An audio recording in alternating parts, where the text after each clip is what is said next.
Hello student, video में सभी का स्वागत है। आज के वीडियो में हम देखेंगे हमारा जो ग्रामर पोर्शन है उसमें जो 9 नंबर पर लेसन है क्रिया, जिसे हम इंग्लिश में वर्ब कहते हैं। तो क्रिया जानने से पहले कुछ शब्दों को मैं या कुछ वाक्यों को मैं पढ़ूंगी। जैसे कि आपको स्क्रीन पर दिख रहा होगा, पहला वाक्य है, वह स्कूल जा रहा है। मैदान में लड़के क्रिकेट खेल रहे हैं। घड़ी मेज़ पर है। रफ़ीक काम कर रहा है। अब पहले दो वाक्यों में यदि हम क्रिया के साथ क्या लगाकर प्रश्न करें, तो जैसे लड़के क्या कर रहे हैं, तो हमें उत्तर मिलेगा लड़के खेल रहे हैं।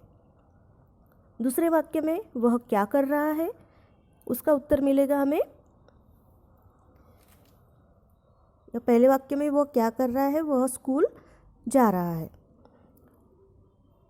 तो इस तरह से जो भी रेखांकित शब्द किसी काम के करने की सूचना देते हैं तो उन्हें क्रिया शब्द कहते हैं।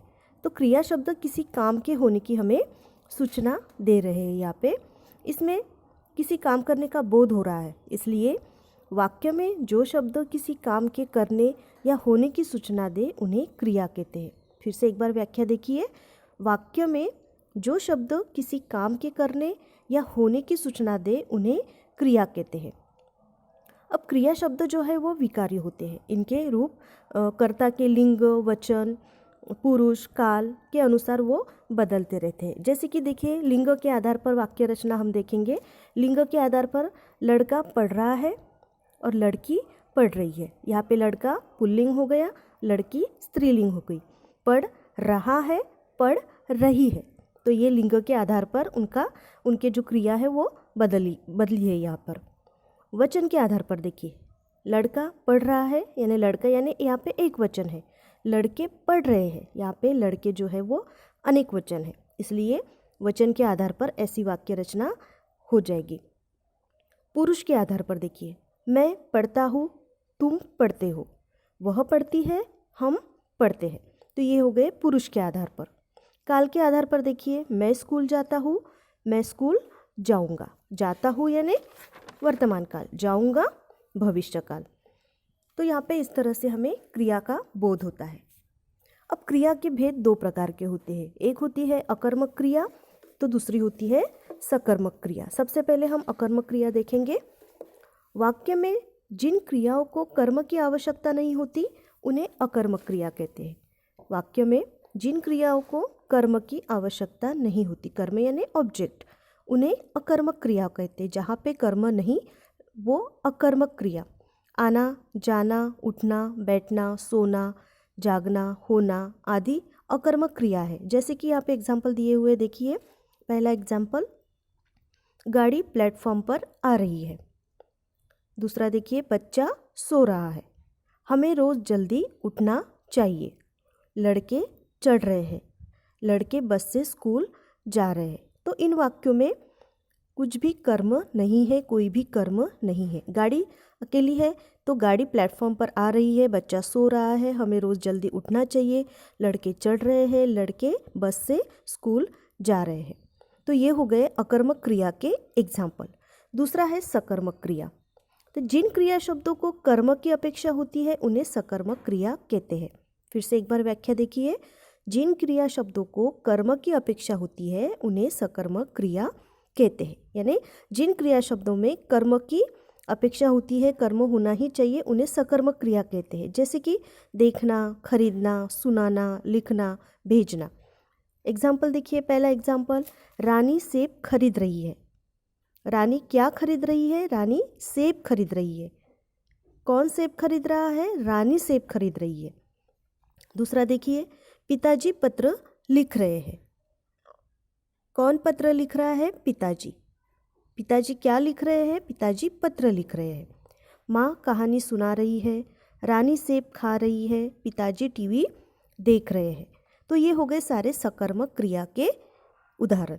तो अकर्मक क्रिया और सकर्मक क्रिया, ऐसी क्रिया के दो भेद होते हैं। अब आगे देखते हैं।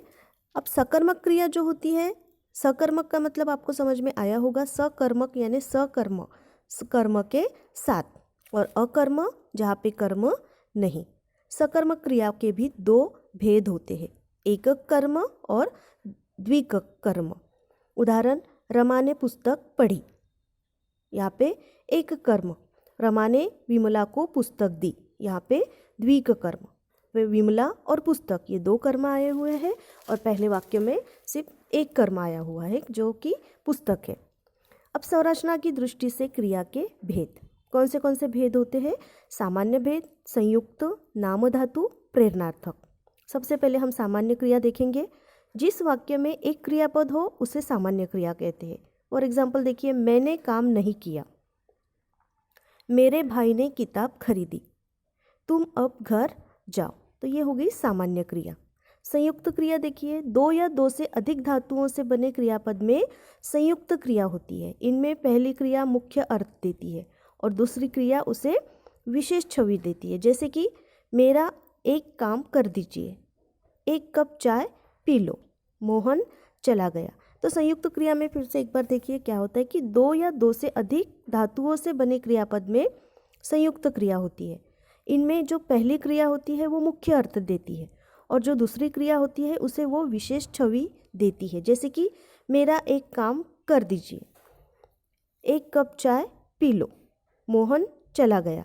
तो यहाँ पे संयुक्त क्रिया हमें दिखाई देती है। उसके बाद है नाम धातु क्रिया। अब नाम धातु क्रिया क्या है? संज्ञा, सर्वनाम और विशेषण शब्दों से बनी क्रियाएं नाम धातु क्रियाएं होती है। जैसे कि यहाँ पे मैंने संज्ञा से नाम धातु क्रियाएं कैसे बनती है वो वहाँ पे दिया हुआ है। जैसे कि चक्कर, चकराना, फिल्म, फिल्माना, झूठ, झुठलाना, फटकार, फटकारना, लज्जा, लजाना, बात, बतियाना, हाथ, हथियाना, लालच, ललचाना, मुस्कान, मुस्कुराना, रंग, रंगना, शर्म, शर्माना, बात, बतियाना। ये हो गई नाम धातु क्रिया। उसी तरह से सर्वनाम से भी नाम धातु क्रियाएं बनती है, जैसे अपना, अपनाना। विशेषण से भी नाम धातु क्रियाएं बनती है, जैसे तोतला, तुतलाना, साठ, सठियाना, गरम, गरमाना, दोहरा, दोहराना। उसके बाद है प्रेरणार्थक क्रिया। इसमें वाक्य का कर्ता स्वयं कार्य न करके किसी दूसरे को कार्य करने को प्रेरित करता है। प्रेरित कर्ता मुख्य कर्ता होता है। ऐसे वाक्यों में प्रेरणार्थक क्रिया होती है। इसमें क्या होता है प्रेरणार्थक क्रिया में कि जो कर्ता होता है वो स्वयं कार्य नहीं करता, वो किसी और से या किसी दूसरे से वो कार्य करने को उसे प्रेरित करता है। फॉर एग्जाम्पल, माँ ने धोबी से कपड़े धुलवाए। माँ ने क्या किया? धोबी से कपड़े धुलवाए। तो माँ ने यहाँ पे काम नहीं किया, लेकिन माँ ने धोबी से कपड़े धुलवाए हैं। मैंने गीता से चाय मंगवाई। चाय किसके हाथों से मंगवाई है? मैंने गीता के हाथों से। शाहजहाँ ने मजदूरों से ताजमहल बनवाया। शाहजहाँ ने किससे ताजमहल बनवाया? मजदूरों से। मैंने बहन से चाय बनवाई। तो यहाँ पे जो कर्ता होता है वो स्वयं कार्य नहीं करता, वो स्वयं काम नहीं करता, वो किसी और या दूसरे को वो काम करने को के लिए प्रेरित करता है। वहाँ पे प्रेरणार्थक क्रिया होती है। उसके बाद देखिए, प्रेरणार्थक क्रियाएं अकर्मक और सकर्मक धातुओं से बन सकती है। जैसे कि मदन चलता है, यहाँ पे अकर्मक है। मदन चलता है ये साधारण वाक्य है, यहाँ पे कर्म नहीं है, ये अकर्मक क्रिया हो गई। मदन गाड़ी चलाता है। मदन क्या चलाता है? मदन गाड़ी चलाता है, ये हो गई सकर्मक क्रिया। मदन ड्राइवर से गाड़ी चलाता है, ये हो गई प्रेरणार्थक क्रिया। तो तीनों जो एग्जाम्पल है, तीनों एग्जाम्पल से आपको अकर्मक, सकर्मक और प्रेरणार्थक जो क्रिया है वो समझ में आई होगी। फिर से मैं एक बार आपको रिपीट करती हूँ कि अकर्मक में कैसे होगा वाक्य? मदन चलता है। दूसरा सकर्मक में मदन गाड़ी चलाता है और प्रेरणार्थक में होगा मदन ड्राइवर से गाड़ी चलाता है, यानी मदन खुद गाड़ी नहीं चला रहा है, यहाँ पे वो दूसरों से गाड़ी चलवा रहा है, यानी वो ड्राइवर से गाड़ी चला रहा है। तो ये हो गई प्रेरणार्थक क्रिया। तो नीचे आपको कुछ एक चार्ट दिख रहा होगा। उस चार्ट में देखिए मूल क्रिया है, प्रथम प्रेरणार्थक क्रिया है, द्वितीय प्रेरणार्थक क्रिया भी है। जैसे कि मूल क्रिया होगी कटना, प्रथम प्रेरणार्थक हो गई काटना और द्वितीय प्रेरणार्थक हो गई कटवाना। डूबना, डुबाना, डुबवाना। जागना, जगाना, जगवाना। करना, कराना, करवाना। बनना, बनाना, बनवाना। उड़ना, उड़ाना, उड़वाना। पीना, पिलाना और पिलवाना।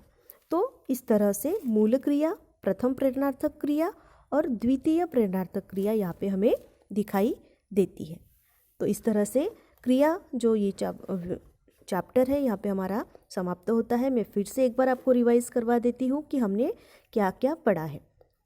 तो वाक्य में किसी काम के करने या होने की सूचना देने वाले पद को क्रिया कहते हैं। एक बार फिर से देखिए कि वाक्य में किसी काम के करने या होने की सूचना देने वाले पद को क्रिया कहते हैं। क्रिया में लिंग, वचन, पुरुष, काल आदि के अनुसार विकार आते हैं। क्रियाएं दो प्रकार की होती हैं, अकर्मक क्रिया और सकर्मक क्रिया। अब संरचना की दृष्टि से क्रिया के जो भेद है वो कौन से हैं? सामान्य क्रिया, संयुक्त क्रिया, नामधातु क्रिया, प्रेरणार्थक क्रिया। प्रेरणार्थक क्रिया का कर्ता प्रेरित कर्ता होता है और वही क्रिया का वास्तविक कर्ता भी होता है।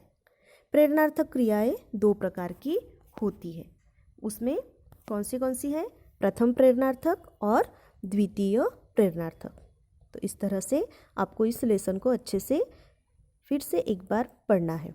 इसका जो प्रश्न अभ्यास है वो मैं आपको दे दूंगी, उस प्रश्न अभ्यास को भी आपको अच्छे से कंप्लीट करना है। Thank you, take care.